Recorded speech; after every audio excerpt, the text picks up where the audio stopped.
Oh, yeah. Everyone asking why we didn't see Asher's game. It was a TVT.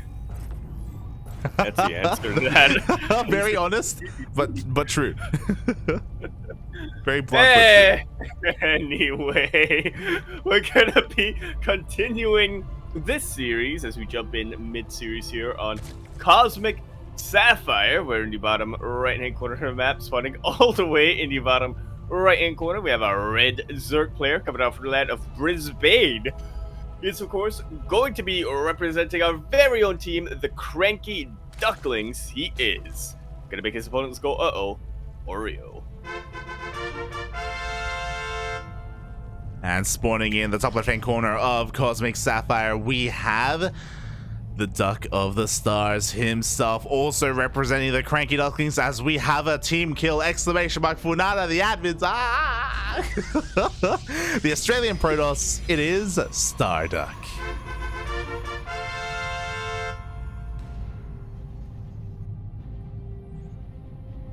Oreo in the lead in the series so far, but we are moving into the much more Protoss favorite map. Yes, we are. I'm not sure what the first map was and how things turned out, but I do know that Oreo has had a new style of ZVP recently. He has been adopting the mantra of Miyomaika and going for Ling Hydra timing attacks.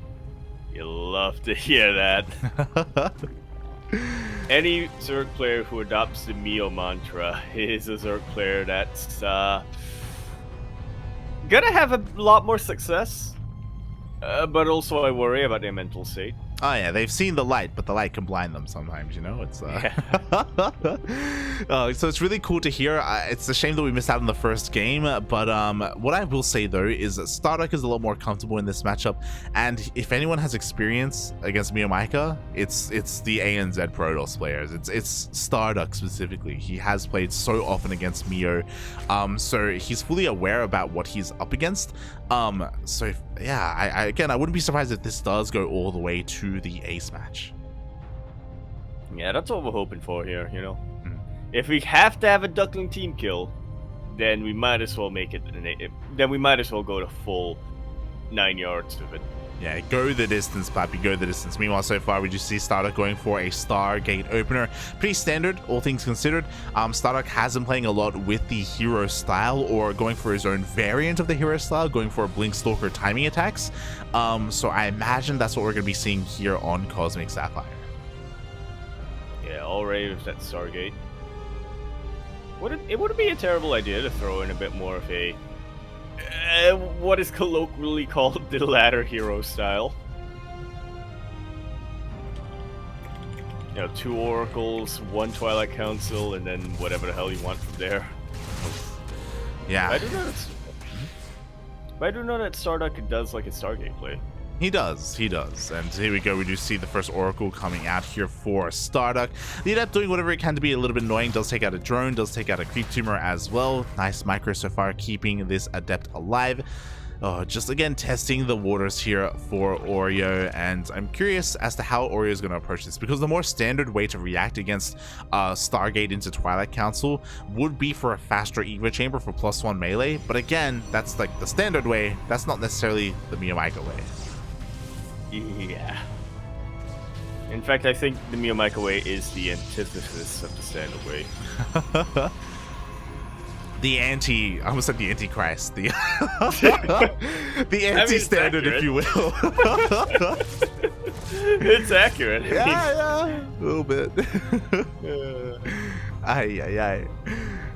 So far, here we go. StarDuck moving out across the map here. He's going to be able to get a couple of larva. 1, 2, 3 larva going down. Not bad damage at all. Here is our second Oracle as well, just to meet up here at the third base and make sure that it stays up and running against any kind of Ling aggression. And Oreo is going straight for that lair. Oh. I'm watching the gas count, but you know, sometimes I always have the little hope that despite it being a ZVP and despite it being a ZVP where the Protoss player opened Stargate, you know, sometimes I have a little bit of hope that, you know, the Zerg player just doesn't think about that and goes for Aspire instead. But what you're saying, yeah, Yaku, sometimes I wish that the Zerg player would just turn off their brain and go like 2 base Muta, you know? Exactly, yeah. Well, to be fair, there's a lot that's happening right now. One, I do think that Oreo is going to go straight into a Hydra Den. I do predict that that is what his plan is going to be, as we do see 2 Oracles dipping into the main base. Bearing in mind, this is not a triple Oracle opener. StarDuck follows this up with a Twilight Council and a Robo.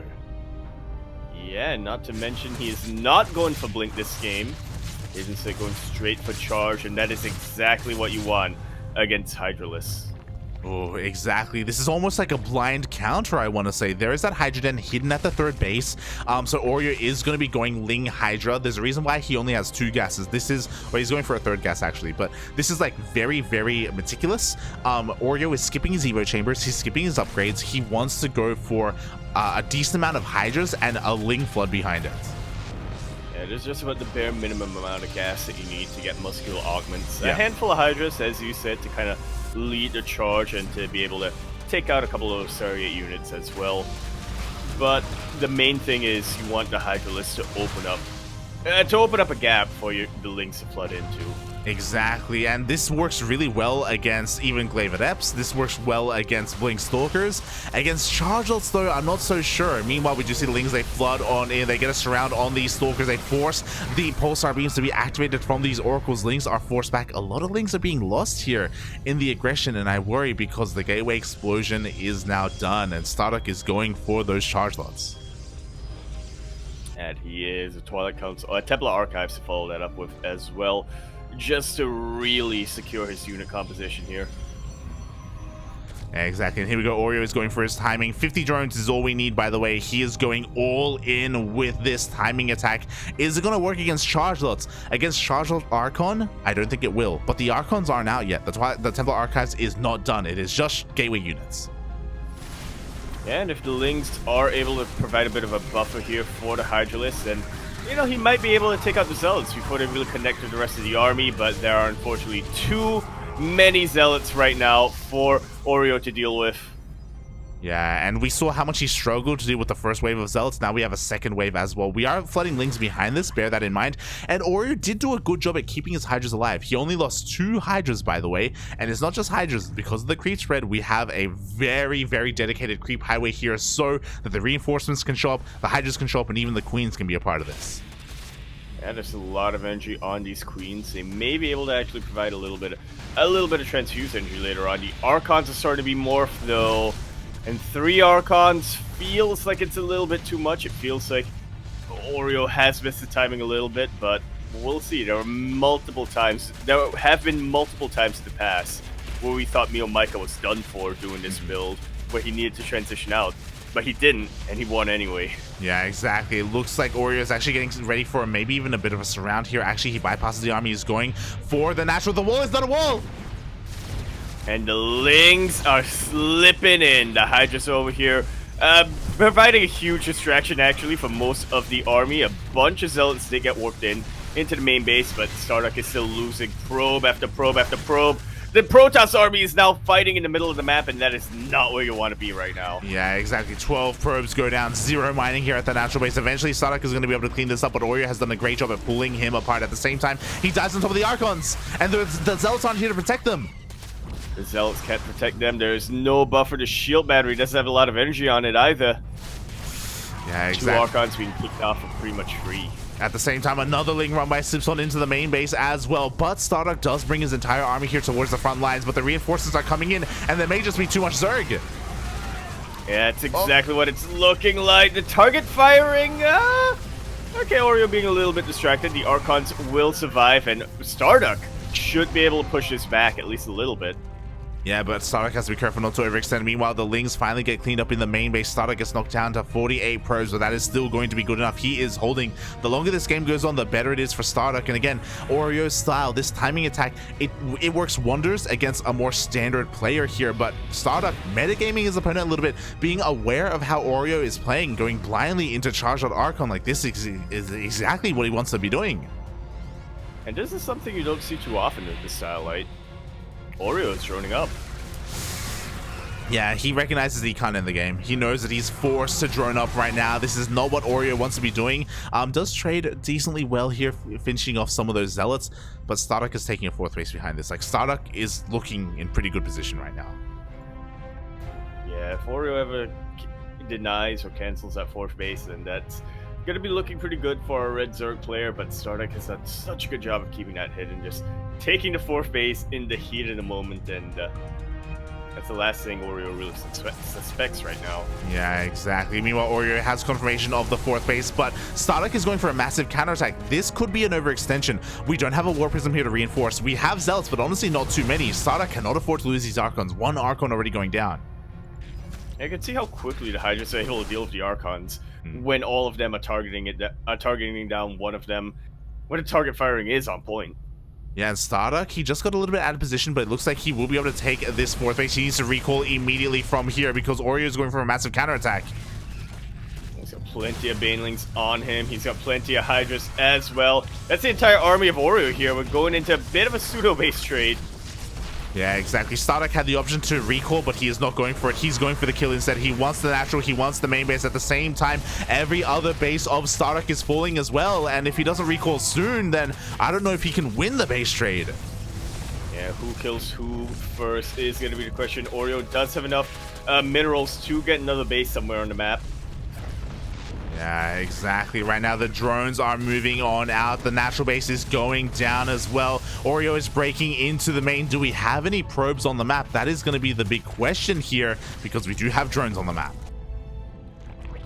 Yeah, and one drone will already be turned into a hatchery.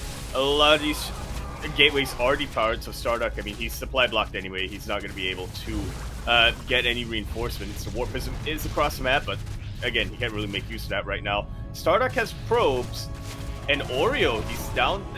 His ninja base has been caught out. Oh, the ninja base, actually, that's a kill, not a cancel. Or suddenly Oreo thinks he's going to be in trouble, actually. I don't believe he has another drone on the map. Quickly checking. He has 0 drones alive right now. These are his last buildings. Are his last buildings, and those are the last buildings of StarDuck as well. The spawning pool is the last building right now for Oreo. Oh, the spawning pool goes down. GG. Whoa. StarDuck wins the base trade. Dude. Neither player had a worker on the map, by the way.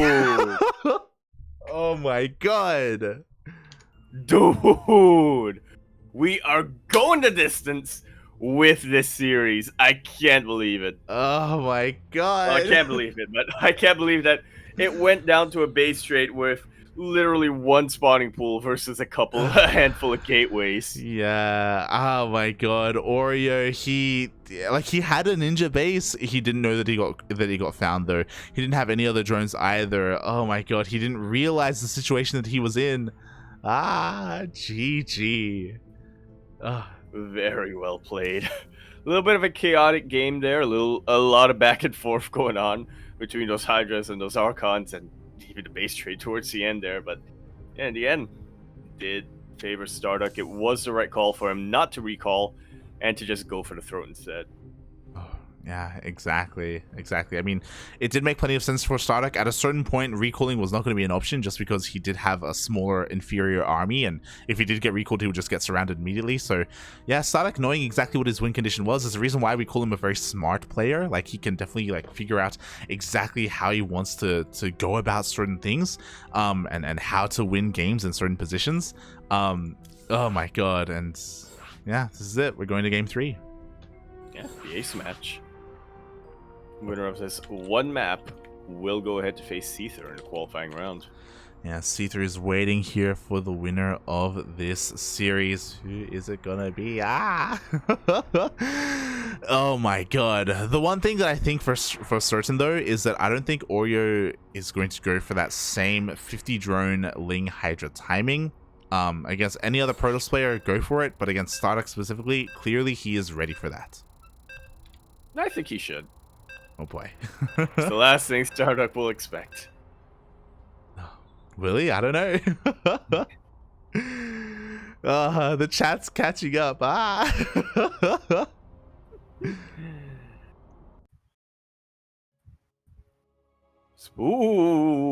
Spooky. It's scary, man. Like, oh my god. That went down to the wire, papi. Ay. And speaking of the wire, pardon me, we are gonna conclude this best of 3 pre-qualifying match here on Data Hondarasi. We're in the top right-hand corner of the map, starting all the way in the top right-hand corner. We, of course, have our red Zerg player coming out from the land of Brisbane. He is still the king of Brisbane, representing our very own team, the CranKy Ducklings. He is Oreo. And spawning in the bottom left-hand corner of Data Under the Sea, we have the Duck of the Stars himself, representing the CranKy Ducklings. It's the Australian Protoss. It is StarDuck.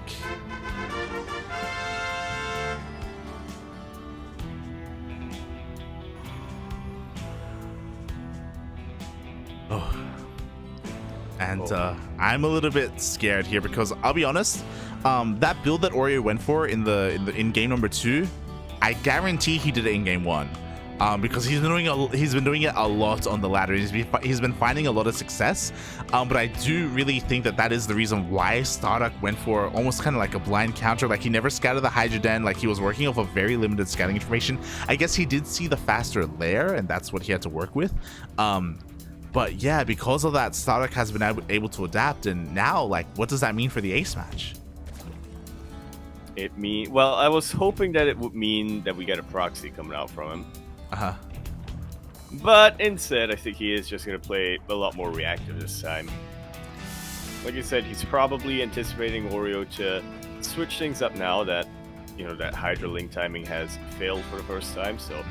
Yeah, it's just going to be very active with his probe. I say he's going to play more reactive, but yeah, I worry for StarDuck. His scouting is not exactly a strong suit. It isn't, and that's what I mean, right? Like, last game, I don't necessarily think that his scouting is what, like, tipped him off. I think it was more like outside information, recognizing what Oreo was going for, and that was able to help him out in the end. But yeah, I mean, I do think that Oreo has to go back to the drawing board a little bit here. So far, Hatchgas pool opener, everything is looking pretty standard. Lings are coming out so Oreo can take his third base. StarDuck, what does he go for? Are we still going to see a Stargate opener? I mean, it's a really safe opening, regardless of what your opponent's going to be doing. True. And there we go, Stargate coming out for StarDuck. Yeah. It's in the name. It is in the name. The Ducks are going to be coming out here. They're going to be taking flight in the sky, and oh boy, yeah, this could just most likely it is just going to be for an Oracle opener. Like, that's everything standard so far. Nothing crazy. Not yet. Yeah, it's already rallied across the map. We'll wait to see if we do get a Twilight Council follow-up coming out from StarDuck, and we'll see which direction he chooses to attack from there. Meanwhile, Oreo, still doing what he did. I'm still playing nice and standard here for the time being. It's nothing really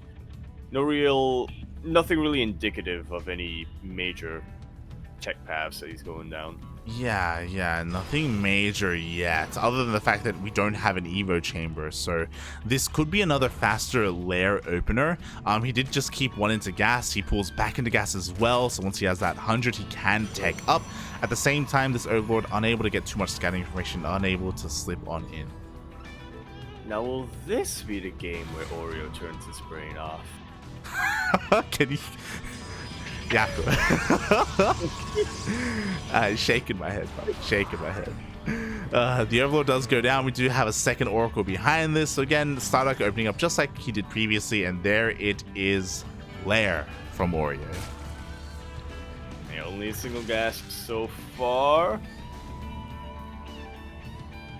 So it looks like, yeah, he may just go for another Hydralisk then. Yeah. So far, it looks like a mirrored build from the previous series. Sorry, from the previous game.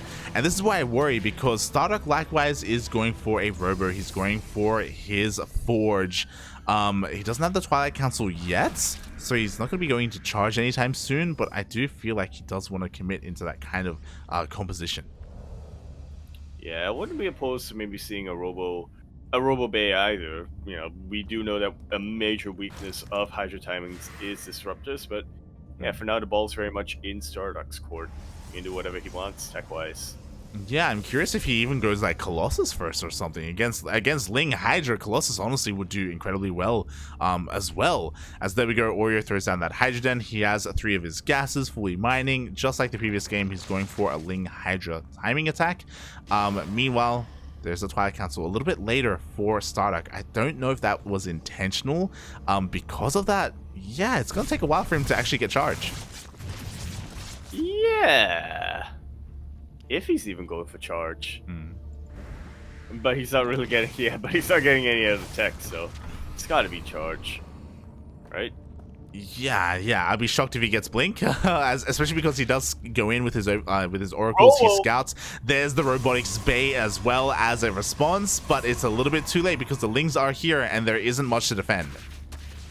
Yeah, we have 1 adept and 1 stalker as well. The oracles do turn around and they do activate the pulsar beam, but this is exactly what Oreo wants right now. He wants StarDuck to waste that oracle energy so he doesn't have to worry about stasis wards or anything. Yeah, I just worry for StarDuck because of this late tech, I don't think he's gonna have a robo unit out in time for this. Like, the bay is about to finish up in a couple of seconds, but Oreo, he's amassing those hydras. He's going for his push. Yeah, Blink is a good general sort of upgrade, but it's not exactly the most effective at dealing with Lings and Hydras. Yeah, exactly. There it is, extended thermal lane. So it is going to be Colossus. I love it. I love this choice. But we don't even have a Colossus in production, and the Hydras are here. Yeah, Colossus are always a very reliable option, but they are also an option that takes a long time to build. Oreo's just regrouping right now, waiting for that battery overcharge to finish up. Yeah, I love that StarDuck even has a couple of cannons here at the third base as well, just adding to that defense. The Colossus is now getting close to halfway done. If the Colossus comes out, that will probably mean that StarDuck will hold, so Oreo is on a bit of a timer. Yeah, he needs to open up this wall right now. He does not want to fight where all the cannons and the shield batteries are. And Lings will slip in. Yeah, Lings will slip in. There was no shield battery at the natural base. Hydra's going ham here at the third as well. Overcharge did run out, and now probes are falling. Yeah, so the Lings finally. The Colossus did pop out, but it feels like it's a little bit too late. GG is called. Oreo will take that series 2-1, advancing to the qualifying round.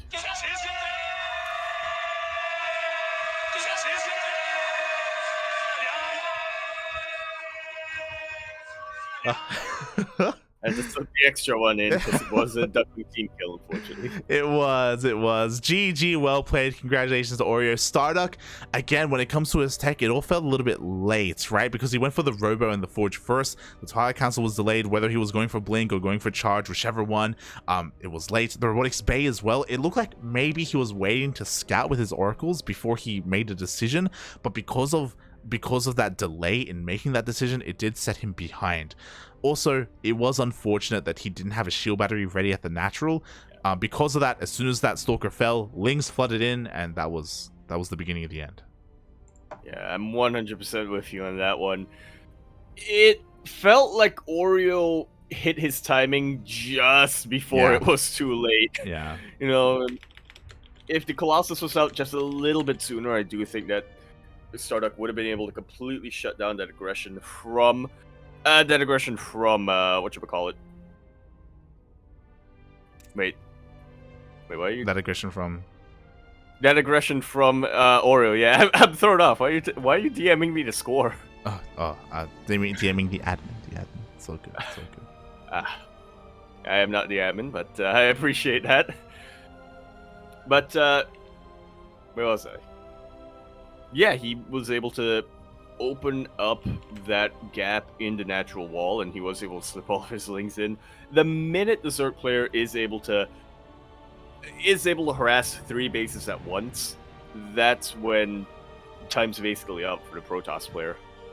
Yeah, I know, right? Like, oh god, that was just the timing that Oreo needed to hit. But I also want to believe, I don't know if this is accurate or not, but I want to believe that StarDuck, he allowed that window to be larger than it otherwise needed to be for that timing for Oreo. So yeah, a couple of things working in favor for Oreo there, and it does unfortunately mean that StarDuck will not be a part of PAX Australia.